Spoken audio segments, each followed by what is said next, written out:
across this lonely bedroom of our recent broken home. The lights were burning, the crowd was loud, and then without warning, the music stopped. Country artists are built differently.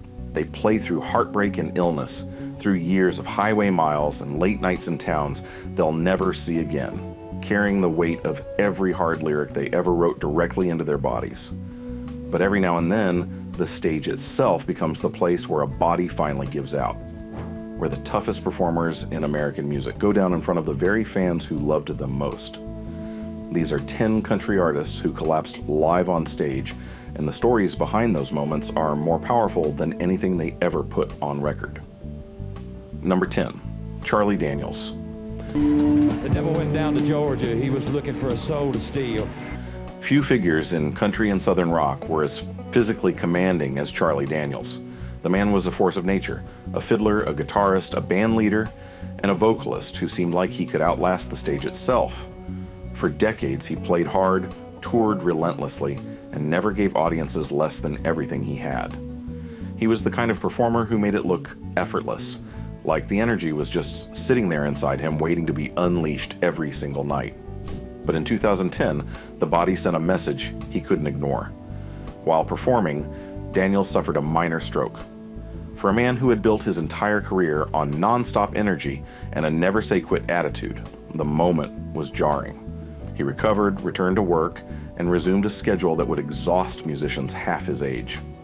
Because for Charlie Daniels, slowing down wasn't a real option. It was something other people did. What made it more striking was what came next. He didn't disappear.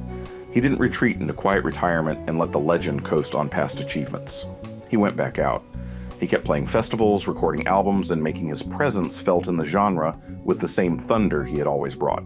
My name's Johnny, and it might be a sin, but I'll take your... The stroke in 2010 was a warning that he refused to fully heed. That stubbornness was both his defining quality and, depending on the night, a source of genuine concern for the people around him. There were performances in those later years where it was clear he was working harder than his body should have allowed, where the fiddle bow was moving and the crowd was cheering, and somewhere backstage his medical team was watching the clock. He passed away in July 2020 from hemorrhagic stroke at the age of 83. But right up until near the end, he was performing, recording, and making his presence felt. His collapse in 2010 didn't define him. The decade of music he made after it did. Number 9, Waylon Jennings. These all you never saw, been in trouble with the law since the day they was born. Waylon Jennings was never the kind of man who did anything in moderation. He lived hard, recorded hard, and performed hard. The outlaw country movement he helped define was built on attitude and edge, and Waylon embodied both more completely than almost anyone else who ever came out of Nashville. He was the man who looked at the establishment, decided it wasn't for him, and built something entirely his own right in the middle of it. But the years of excess took a toll that couldn't be outrun. By the late 1980s and into the 1990s, Waylon's health was deteriorating in ways that were becoming visible on stage. Diabetes and serious cardiovascular problems began forcing him to stop performances partway through sets. There were nights when he'd walk off the stage between songs, not for dramatic effect, not to build tension, but because his body was genuinely struggling to keep pace with everything he was asking of it. The audience didn't always understand what they were witnessing. The band tried to cover the gaps, but the man who had once seemed indestructible was showing cracks that the spotlight couldn't hide. He underwent major heart surgery in 1988. The procedure extended both his life and his career, giving him years he might not have had. But the road continued to be punishing in a way that recovery alone couldn't fix. He was addicted to amphetamines for much of his peak performing years, and the long-term physical damage from that period followed him onto every stage he walked for the rest of his career.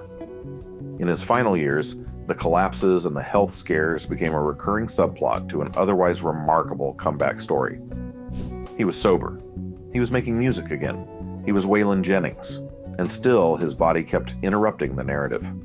He died in February 2002 from diabetes complications at the age of 64.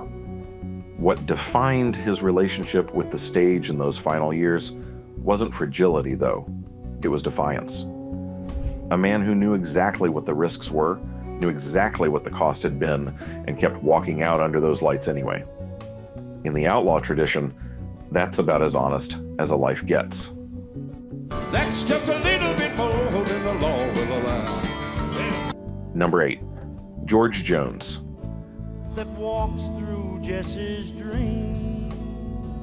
Nobody in country music lived quite the way George Jones did. The voice was a miracle. The lifestyle for much of his career was a slow-motion disaster. And somehow, across 5 decades of drinking and missed shows and miraculous recoveries and equally miraculous returns, those two things stayed intertwined in a way that made his story impossible to look away from. He was the most gifted singer the genre ever produced. He was also the most self-destructive. Jones was famously known for canceling shows, earning the nickname No-Show Jones during the worst years of his alcohol dependency. But there were also nights when he actually showed up, when he walked on stage and made it halfway through a set before his body simply quit on him. The combination of years of substance abuse and the physical strain of performing had consequences that went well beyond the occasional missed date. There were performances so clearly compromised that musicians who worked with him talked about them for years afterward. In his later years, after achieving genuine sobriety and rebuilding a reputation as one of the most reliable live performers in country music, Jones faced an entirely new set of health challenges. Respiratory problems and the lingering damage from decades of hard living made touring a complicated endeavor. There were moments on stage where he was visibly not well, where the band would tighten up around him and keep the music moving while George steadied himself against the microphone stand, leaning in like a man holding onto something solid in a current that kept trying to pull him under. Much too soon he left this world in tears. He was involved in a serious car accident in 1999 that left him hospitalized for weeks, and from which his recovery was slower and more uncertain than anyone anticipated. He kept touring anyway. He kept showing up. George Jones passed away in April 2013 at the age of 81, just days before what would have been a scheduled farewell concert. His story is country music at its most brutal and its most beautiful. The greatest voice the genre ever produced, spending the better part of a lifetime in a battle with himself, and somehow still finishing the show. Number 7, Loretta Lynn. When I was born to coal miner's daughter. Loretta Lynn was not built for the slow lane, and she never once pretended otherwise. From the hills of Butcher Hollow, Kentucky, to the very top of the country charts, she moved with a speed and a determination that left Nashville scrambling just to keep up. She recorded constantly. She toured constantly. She raised children while writing her own material, fought for her own artistic vision against an industry that wasn't always ready for what she was saying, and did all of it simultaneously with a work ethic that was less a personality trait than a force of physics. Something that didn't slow down because slowing down simply wasn't part of how she was assembled. The road was not a romantic abstraction for Loretta Lynn. It was a way of life chosen early and maintained without compromise across 6 full decades. She played every kind of venue. She performed through illness, through grief, through the kind of physical exhaustion that most performers use as a legitimate reason to cancel and rest. Loretta didn't cancel. She showed up, night after night, town after town, with the same conviction she brought to every lyric she ever wrote. But the years accumulated in ways that even someone built the way Loretta Lynn was built couldn't outrun forever. What many fans never saw were the moments during live performances, years before any public health crisis, when exhaustion and illness visibly overtook her mid-set. Road schedules that would have broken performers decades younger were simply routine for her. The strain showed in ways that her extraordinary force of will usually managed to mask from the audience, but the people closest to the stage saw it. Crew members and bandmates watched carefully from the wings on certain nights, quietly positioned to step in if she needed to stop. She almost never needed to stop. Almost never was the important part of that sentence, because it meant there were nights when the question was genuinely open, when the outcome wasn't certain, and when the woman at the microphone was running on something that had no medical name. Coal to make a poor man's dollar. In 2017, she suffered a stroke that removed her from the road and forced a period of recovery that was painful, slow, and deeply uncertain. the woman who had never stopped was suddenly still. It was one of the stranger things country music had ever witnessed, Loretta Lynn actually standing down. The industry didn't quite know how to process it, neither did her fans. She recovered. She returned to performing. Neither of those facts surprised a single person who had been paying attention to her for any length of time. Her health battles in the years that followed became a recurring part of her story in ways her relentless forward momentum had always previously obscured. But even then, even in the final chapter, she kept recording. She kept creating. Her last album was released when she was 89 years old.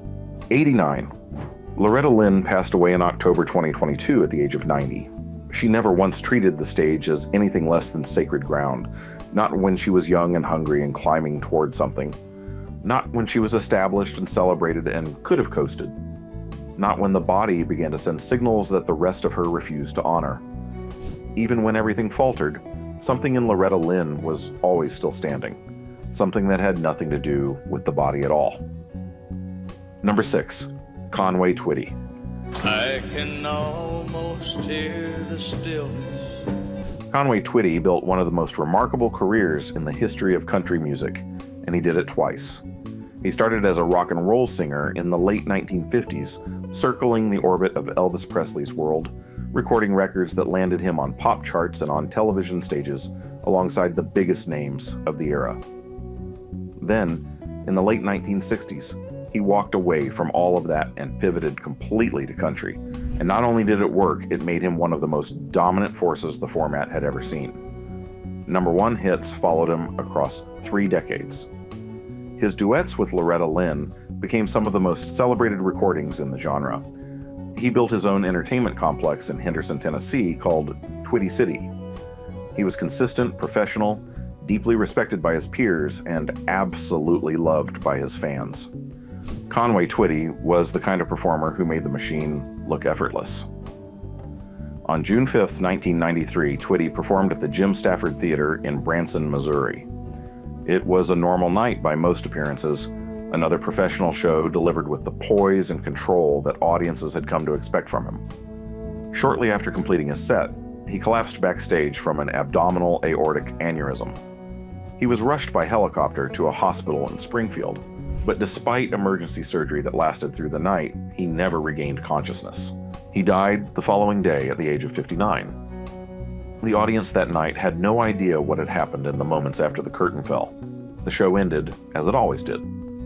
Twitty walked off to the sound of applause, the house lights came up, and people filed out into the Missouri evening.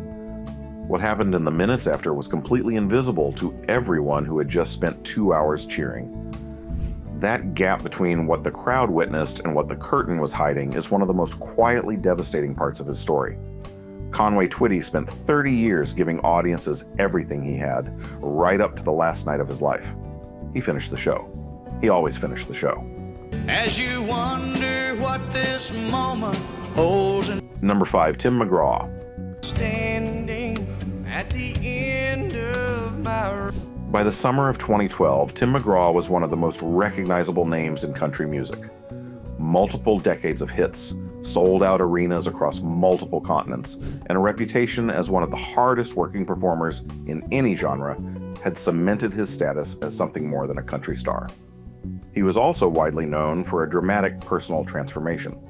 McGraw had become famously disciplined about his health, his fitness, and his sobriety, presenting an image of physical control that felt almost aspirational, which is part of what made what happened in Dublin that July so alarming to the people who saw it. During a performance at a major outdoor music festival in Ireland, McGraw collapsed on stage in front of a stunned crowd.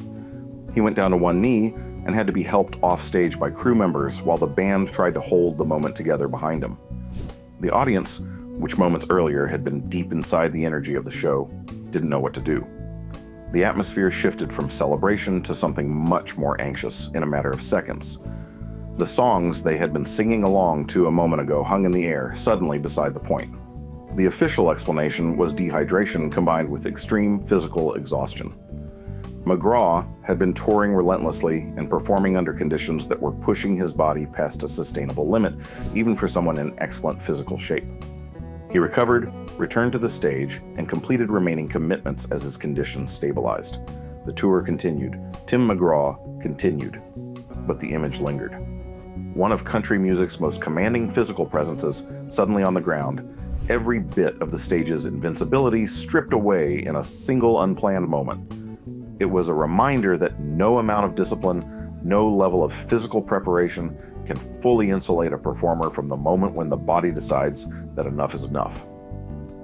McGraw went on to have some of the most commercially successful years of his career in the time that followed. The Dublin collapse was a footnote in a story that kept growing, but for the fans who were standing in that field and watched it happen, it was anything but a footnote. It was the moment the curtain came down unexpectedly, and what was behind it was just a person. When I didn't have a prayer. Number 4, Randy Travis. Told you so.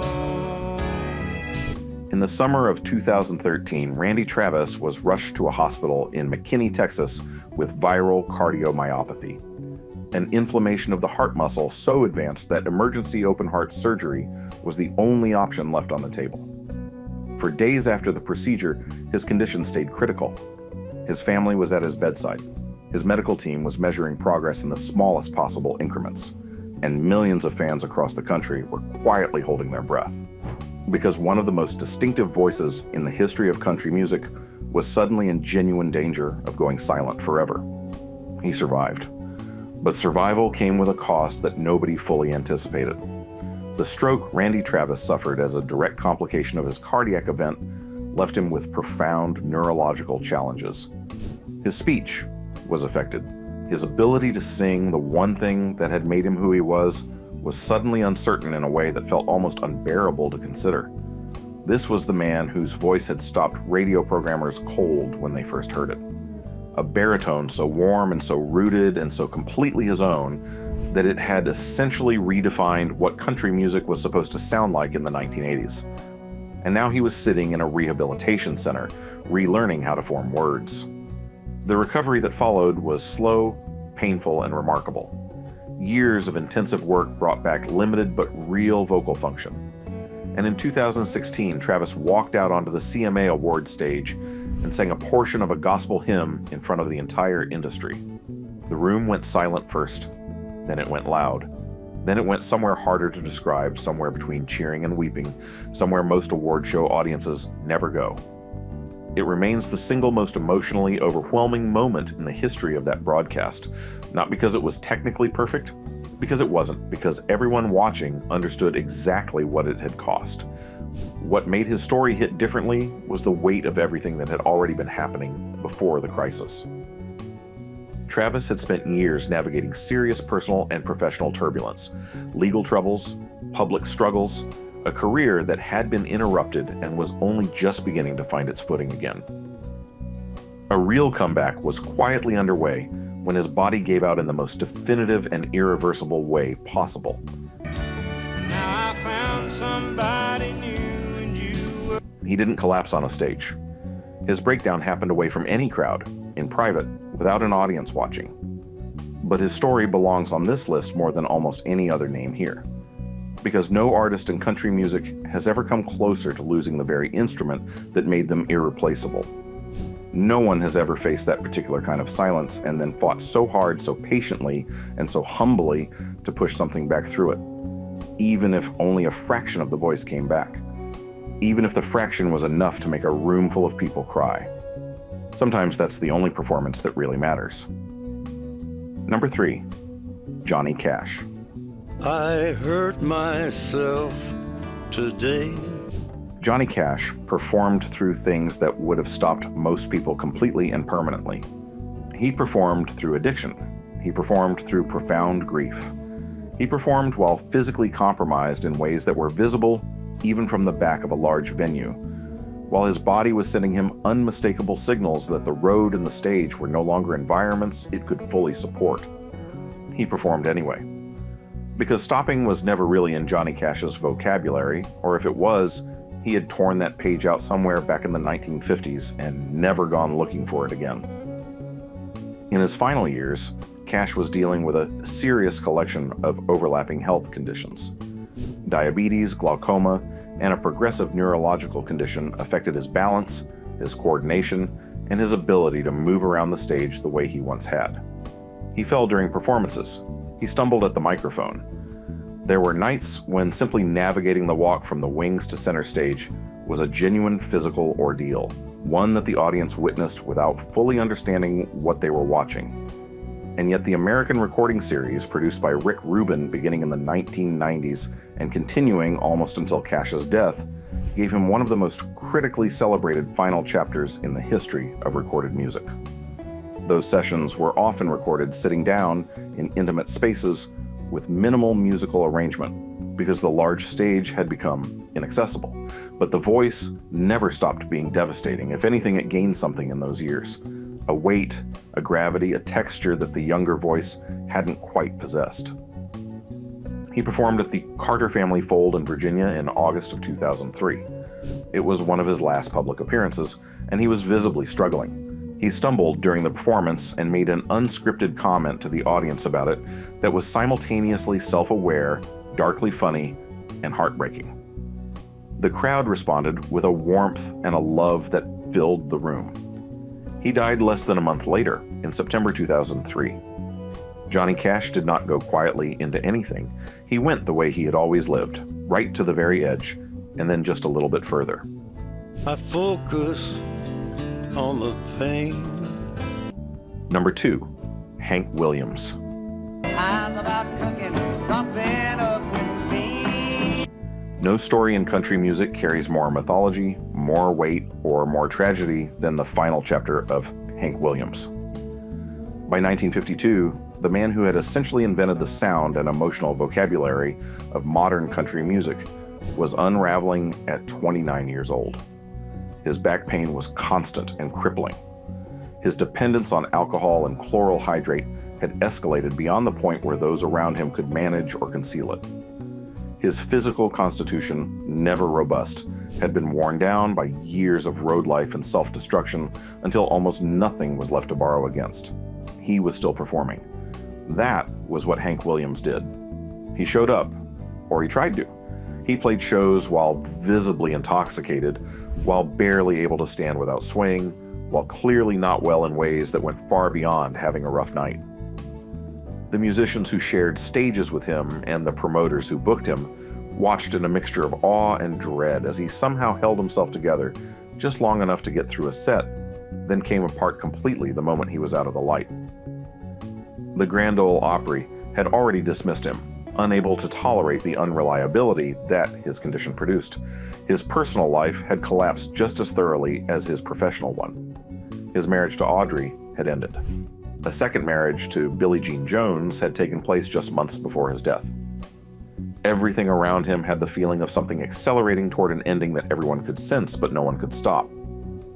On New Year's Day, 1953, Hank Williams was found dead in the back seat of his Cadillac, somewhere on a highway in Oak Hill, West Virginia, on his way to a scheduled performance in Canton, Ohio. He never made it to the stage. He was 29 years old. The last performance of his life, a few days before his death, was one more night of Hank Williams stepping up to a microphone and delivering something that felt like it came from a place more permanent than any man who was already disappearing. The songs held up even when he couldn't. They always did. They still do. Because what Hank Williams wrote and sang wasn't about a time or a trend, it was about things that don't change. And nothing proves that more completely than the fact that the music outlasted everything else by about a century. The pop and the dancing's free, so if you want to have fun, come along. Number 1, Willie Nelson. Quite as good as I should have. Few figures in American music have defied time and biology with quite the same casual confidence as Willie Nelson.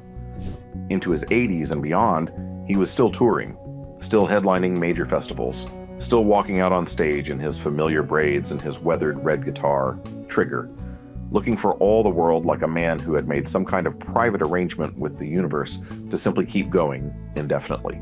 No retirement, no farewell tours, just Willie, the road, and the next show. But the road extracted its price, even from Willie. Over the years, Willie Nelson has dealt with recurring and serious respiratory problems, including bouts of pneumonia and lung conditions that have forced him to cancel and postpone tour dates with a frequency that alarmed fans and music industry observers alike. In 2019, he suspended a significant portion of his scheduled tour dates after being hospitalized with a breathing condition that his team handled with relative privacy, but that clearly represented something serious. The pattern over the years was consistent and concerning. Willie's lungs, shaped by decades of smoking and a life spent largely outdoors and on buses, were no longer fully reliable partners in the business of nightly performance.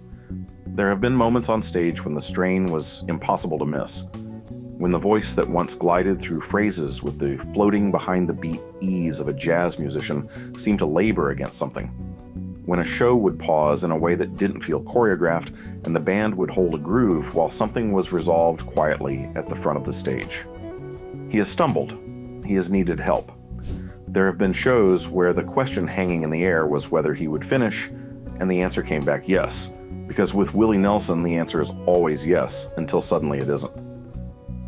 What has always made it different for Willie is the manner of it. He has never made his health struggles into spectacle. He has never dramatized the difficulty or leaned into the vulnerability for emotional effect. He simply steadies himself and continues.